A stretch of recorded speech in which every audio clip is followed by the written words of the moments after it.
Today, I'm going to explain the movie The Wall, released in the year 2017. The movie opens up around the year 2007 in Iraq after President Bush declared the end of the ongoing war between Iraq and the USA. Despite the end of the war, U.S. Army Staff Sergeant Matthews and his spotter, Sergeant Alan Isaac, are sent to a pipeline construction in a deserted place in Iraq. They are there to keep an eye on a notorious enemy who is killing all Americans working at the site. We are then shown the duo who are hiding behind the stones, trying to spot the enemy's location. In the scorching sun of the desert, the duo have already spent more than 20 hours trying to find the suspected sniper. After patiently waiting for several hours, Matthews starts growing impatient, claiming that there are no Iraqi soldiers on the site. Following this, he looks at the scattered dead bodies of the workers and concludes that the site must have been attacked by a group of Iraqi soldiers who retreated after completing their mission. Hearing this, Isaac tries to calm Matthews down. He then comes up with a theory that since all the workers were killed by headshots, a professional sniper is behind this. He also mentions that they may be against a professional Iraqi sniper named Juba, but Matthews turns down his opinion, saying that no Iraqi sniper can be that good to kill all workers in less than 30 seconds. In the next scene, after waiting for a few more hours, Matthews' patience finally breaks and he decides to inspect the location by himself. He uncovers himself from the hideout and carries his belongings. After this, he orders Isaac to cover him from behind and starts walking towards the construction site. Soon, Matthews approaches the site and finds the dead bodies of soldiers and workers. He picks a radio from one of the dead soldiers and keeps moving forward. Isaac, on the other hand, faces difficulties to keep an eye on him as his scope becomes unclear. He immediately informs it to Matthews, but the latter blames him for not changing it on time, despite it being faulty. In reply, Isaac reminds him that the scope belongs to one of their deceased and beloved friends, Dean, and has various sentimental values connected to it. Later, Matthews inspects the dead bodies and gets surprised to see all of them dead with perfect headshots. He starts worrying about a possibility of a sniper nearby and informs Isaac about it. Hearing this, Isaac suggests he get out of the place as soon as possible. Despite Isaac saying so, Matthews stands in the middle of the site and tries to figure out the possible direction of the shots. Isaac yells from the radio, suggesting Matthews to retreat, but now it's too late. The sniper spots Matthews and shoots him in the abdomen. Upon seeing this, Isaac rushes to save his fellow officer, running in a zigzag path, avoiding the bullets. But before he can take Matthews out to a safe place, he himself gets shot in his leg. Because of this, he leaves Matthews on the ground and somehow manages to jump behind a wall. Meanwhile, Matthews suggests Isaac contact the base and call for the backup and rescue team. Isaac, on the other hand, notices the bullet wound on his right leg and tries to tie a belt around it to stop the blood from flowing out. Shortly after, he picks his radio bag and tries to contact the base, but the radio does not pick up any frequency. On further inspection, he finds that the radio has been hit by a bullet and its antenna is all damaged, restricting them from calling any help there. At the same time, Matthews asks Isaac to spot the sniper so that he can take an aim at him. Isaac tries to stop him, warning that if he moves, the sniper will shoot him again. Despite this, Matthews makes a failed attempt to reach out to his sniper rifle and passes out midway because of pain and blood loss. Isaac realizes that there's nothing they can do at the moment, so he decides to use the time to take out the bullet from his leg and to bandage the wound. After this, Isaac passes out too. In the following scene, Isaac regains consciousness and finds some noise coming out of his radio earphone. It seems like an officer from the base is trying to connect to him. This makes Isaac happy, and he immediately requests for backup and medical supplies. As he continues talking, he gets suspicious when the officer asks him to reveal his position to deliver the medical supplies. The officer from the other side also suggests Isaac to stand up and fire in the air so that they can get his real location. Hearing this, Isaac replies that the action is against the protocol.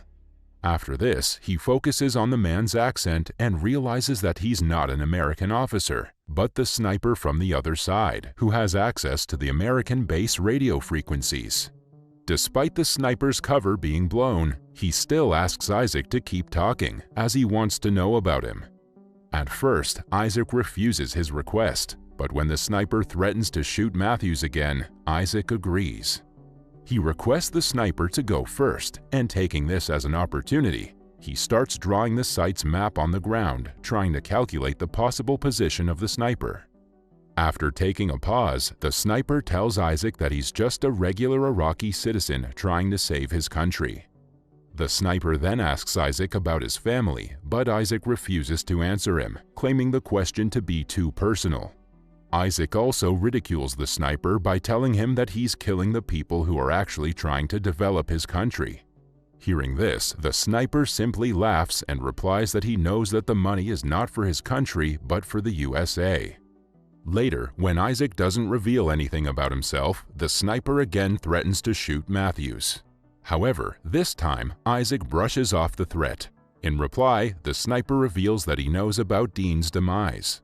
This shocks Isaac, and he wonders how the sniper got this information. After a while, he tries to drink water from his bottle but finds a hole in it, caused by the sniper's shot. The sniper is also aware of Isaac's situation, as he reveals that he intentionally shot Isaac's water bottle, the radio's antenna, and his knee. He mentions that he did all this to make Isaac incapable of escaping the place. The sniper further tells Isaac that he will be dead before morning because of the heavy blood loss from his knee. In the following scene, Isaac tries to figure out the exact weapon the sniper is using at the moment. He also calls the sniper a terrorist, but the latter simply laughs and reminds Isaac that it's he who's in a foreign country with a gun killing people. After looking through his scope for a while, Isaac finally finds that the sniper is hiding in a pile of trash. Analyzing the harsh conditions over there, Isaac concludes that the sniper is a professional and also proclaims that he is Juba. However, the sniper denies being Juba and claims to be a normal Iraqi man. Hearing this, Isaac tells the sniper that he must be a US Army officer who later betrayed them. The sniper again dismisses the claim and informs him that he just kills the people who attack him first. Soon, Isaac falls on the ground because of dehydration and exhaustion.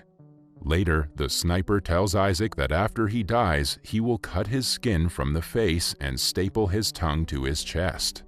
Sometime later, Isaac plans to trick the sniper by putting his helmet and jacket on a wooden stick. Unfortunately, the sniper does not fall for it, and Isaac loses his helmet during the process. Left with no other options, Isaac takes a suicidal run towards a deceased soldier nearby to find if he has something useful in his bag. But after he returns back, he finds that his scope is damaged and can no longer be used to spot the sniper. Meanwhile, Isaac feels some disturbance in his radio signals and realizes that Matthews is actually alive. He yells at Matthews and provides him with the location of the sniper. Matthews takes out a shiny emblem from his pocket and takes a look at the heap of trash. With Isaac trying to distract the sniper, Matthews slowly lunges towards his rifle. At the same time, the sniper reveals that he used to be a teacher in Baghdad, but after his students got killed during an American attack, he decided to take revenge for their deaths. Meanwhile, the sniper asks Isaac about why he keeps on carrying the faulty scope. When Isaac does not reply for some time, the sniper threatens to shoot Matthews, oblivious to the fact that he's alive. Isaac then reveals that he carries the scope in memory of his friend, Dean. He also reveals that his mistake led to Dean being killed. In the meantime, Matthews places his rifle and blindly aims at the pile of trash. He shoots multiple times, but when he's about to reload his gun, the sniper shoots him back, which hits him right on his shoulder. Because of this, Isaac suggests Matthews to crawl towards him. Unfortunately, before Matthews can reach Isaac, he is shot right behind his head and killed instantly. Seeing this, Isaac breaks down and mentions that he wants to return back home. The sniper also tells Isaac that if it's what he really wants, he will not shoot him. After a while, the sniper asks Isaac about why he's still there, despite the war being already over.